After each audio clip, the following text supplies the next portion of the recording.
It's my life. It's your life.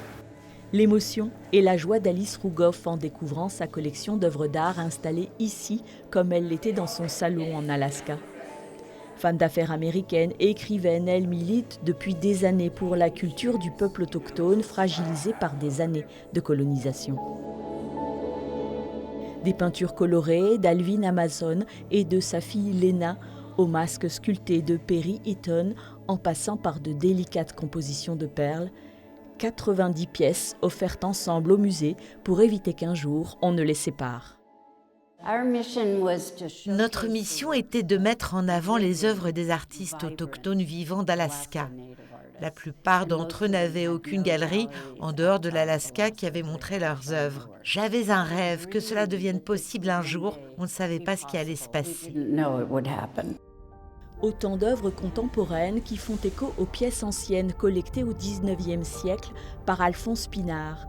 Ethnologue originaire du Boulonnais, il part en Alaska à 19 ans. Il ramène en France et à Boulogne une soixantaine de masques provenant de l'archipel Kodiak.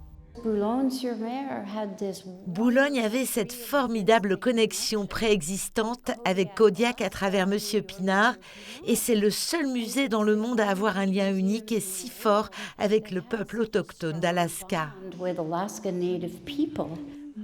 Au-delà de l'Alaska, le musée continue de s'ouvrir au Grand Nord, direction le Canada, grâce à une seconde donation, celle du Suisse, Michel Jacot, et du Douaisien, Claude Beau. 350 œuvres inuites collectées dans les années 80.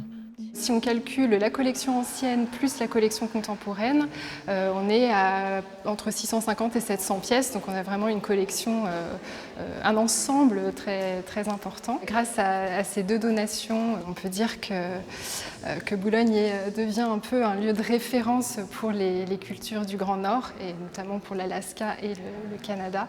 Et voilà, on a un ensemble quelque part unique en Europe. Des trésors où le passé et le présent se rencontrent pour porter la voix de ce peuple millénaire, celle des mondes arctiques.